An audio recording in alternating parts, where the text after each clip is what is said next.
Hello and welcome to a new mini-series I'm going to be doing around the Legend of Magic comics. Now I'm going to be starting on the second comic, but that's just because they were tied into an episode of the show that I instantly knew I had to review.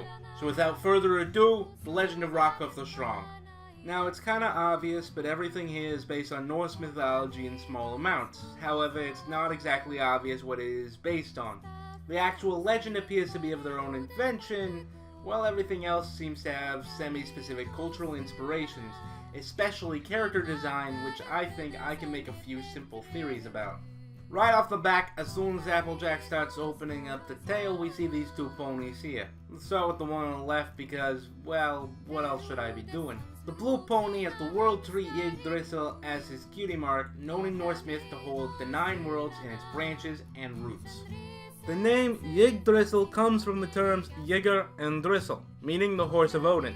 At the time there was a phrase calling the gallows the horse of the hanged, which makes sense for Yggdrasil's most legendary moment. As the tree grows out of the pool of Erd, one who hangs himself from the tree can gain ultimate knowledge, which is why Odin did that for quite some time.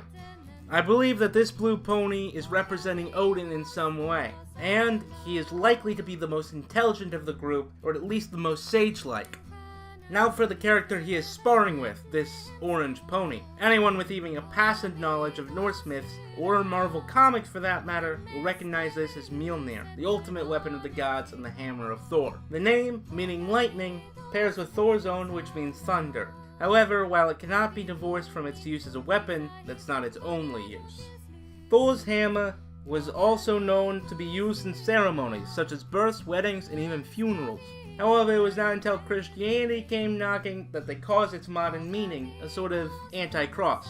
The hammer of Thor is now used in all ways the cross is, as a talisman and as a grave marker, because it is used to signify the reverence for the old gods. Thor's hammer was created by the dwarves due to Loki's trickery, a personal favorite of mine, as well as stunted and made smaller due to it as well. I believe that this is an indication that the orange pony, while a great warrior, is also a master of ceremonies of sorts, perhaps even doing weddings and funerals. The next pony we see is a purple mare, and a fellow member of the guard, that has the Nordic version of the shield knot as a cutie mark. The shield knot is an ancient symbol and has been used around the world for centuries, and in several versions of Kabbalah, it was used in the prayer to invoke the 4 archangels. The knot also is of course a symbol of protection, which I think shows this mare's full devotion to the god. However, the most interesting part of the shield knot is actually its connection with the Triskelion Symbol. To explain this, let's skip Rockhoof and go into the comic for a second. The Triskelion is a threefold symbol used around the world, but the version we see is most similar to the Celtic version. It's a symbol for motion, energy, and the trinities of the household life. However, there is also a Viking version of the symbol which, while not as common as the version we see on her flank, is a symbol for wisdom and poetry.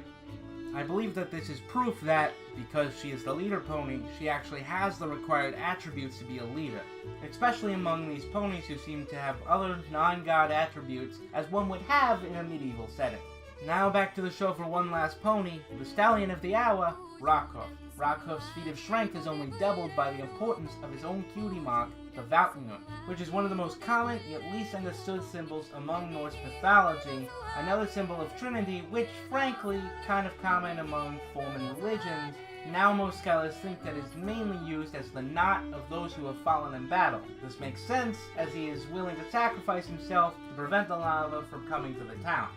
This symbol is most known for its connection to Odin, king of the gods, and lord of the most known Norse afterlife, Valhalla. The knot is also known, to some, as a representation of the ideal warrior and the gifts of Odin, inspiration, intoxication, and battle madness. These things, while not seen directly, we can certainly observe in the speculation of Rockhoof's actions, such as being foolhardy enough to do something so brave and frankly stupid, and the overindulgence we see in the comic. Now back for the comic for some quick roundups. This pony with the poofy hair has the rune Ingwaz on his flank, which is the name of a hero who came across the sea to unite his people. It also means love, sexuality, and the orgasmic force of a man. Not sure Hasbro wanted to invoke that image, though I'm sure he's good with the mares. These two are also runes, Agaz and Othalia, which mean a new dawn and family respectively. Honestly, I can't think of anything, but maybe they're the brothers of the guy with the poofy hair.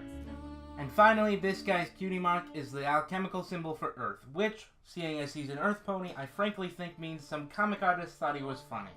Anyway, thank you for watching, please like and subscribe. I hope you enjoy my next video, tackling Rarity's favorite myth, one of the most interesting stories, and the one that I frankly had the hardest time writing for, Mist Maid.